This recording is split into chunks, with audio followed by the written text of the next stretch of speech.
Judaísmo, cristianismo e islamismo. Três das maiores religiões do mundo, bilhões de pessoas e uma origem em comum que é surpreendente: a crença em um único Deus. É fascinante pensar que todas elas olham para Abraão como uma figura central, um patriarca. Mas, a partir daí, a história se abre em três caminhos bem distintos. Então, como é que isso aconteceu? Pois é, se a base parece a mesma, onde é que as diferenças aparecem? A resposta, como quase sempre, está nos detalhes. Vamos mergulhar juntos nas distinções fundamentais, na teologia, nos profetas e nas práticas que acabam definindo cada uma dessas tradições. E o ponto de partida de tudo, claro, é a concepção do divino. A maneira como cada uma dessas fés enxerga Deus e suas figuras mais importantes é, basicamente, a lente através da qual todo o resto é visto. E aqui a gente já encontra uma diferença enorme, porque a ideia de um Deus é interpretada de formas bem distintas. No judaísmo, a unidade de Deus é absoluta, é inegociável. Já o cristianismo traz a ideia complexa da Santíssima Trindade, Pai, Filho e Espírito Santo, três personas em uma única essência divina. E o islamismo? Bom, ele reforça o monoteísmo estrito, o Tawhid, que afirmam um Deus único, sem parceiros, sem filhos, sem igual. E talvez nenhuma figura ilustre essa divergência tão bem quanto Jesus. Para o judaísmo, ele não cumpre as profecias do Messias, que seria uma figura humana, um líder que traria uma era de paz mundial. Para o cristianismo, ele é o centro de tudo, o próprio Messias e o Filho de Deus.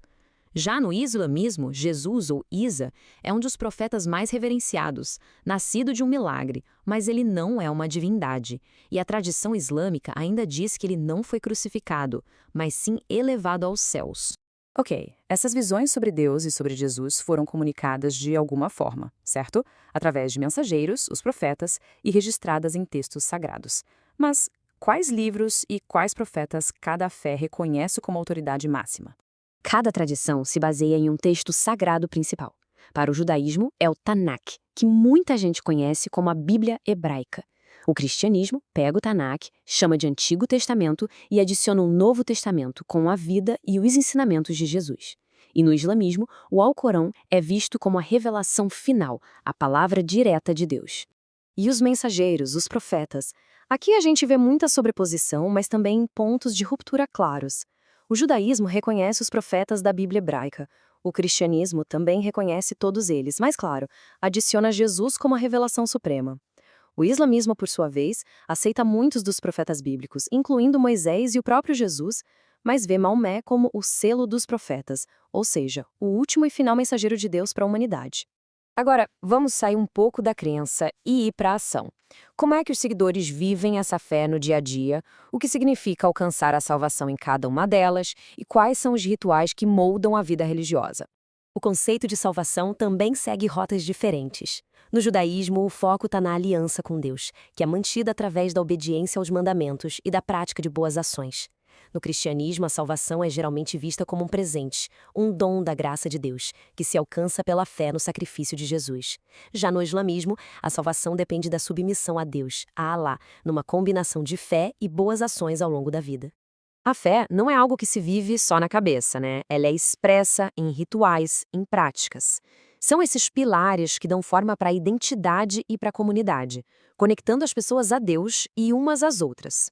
Vamos dar uma olhada rápida nos principais ritos que definem cada tradição. No judaísmo, algumas práticas são fundamentais. A circuncisão, por exemplo, é um sinal da aliança com Deus. A observância do Shabat, o dia de descanso semanal, do pôr do sol de sexta ao de sábado.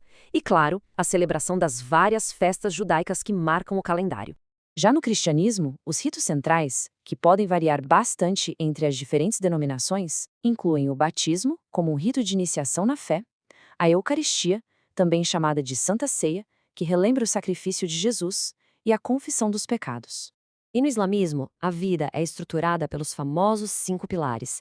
Isso inclui a oração diária, o salat, feita 5 vezes ao dia, o jejum durante o mês sagrado do Ramadã e a peregrinação a Meca, o Hajj, que todo muçulmano deve fazer pelo menos uma vez na vida, se tiver condições. Quando a gente olha para tantas diferenças, é até fácil esquecer que todas elas brotaram da mesmíssima raiz monoteísta. São tradições muito distintas, sim, mas que juntas formam uma tapeçaria de crenças super complexa, totalmente interligada pela história. E aqui vem talvez o ponto mais importante de todos. Nenhuma dessas religiões é uma coisa só, um bloco único. Dentro de cada uma delas existe um universo de diversidade, com interpretações, culturas e práticas diferentes. O que a gente explorou aqui foram as grandes correntes, os fundamentos que unem milhões de pessoas. Mas a realidade de cada fé é muito, muito mais rica e cheia de nuances. O que nos leva a uma última reflexão. Nós passamos por tantas diferenças, mas talvez a questão mais poderosa seja sobre aquilo que as une. No fundo, todas buscam uma conexão com o divino. Todas promovem valores como justiça, compaixão, amor ao próximo. Diante disso tudo, a pergunta que fica no ar é: qual é o verdadeiro poder que existe nesses valores que elas compartilham?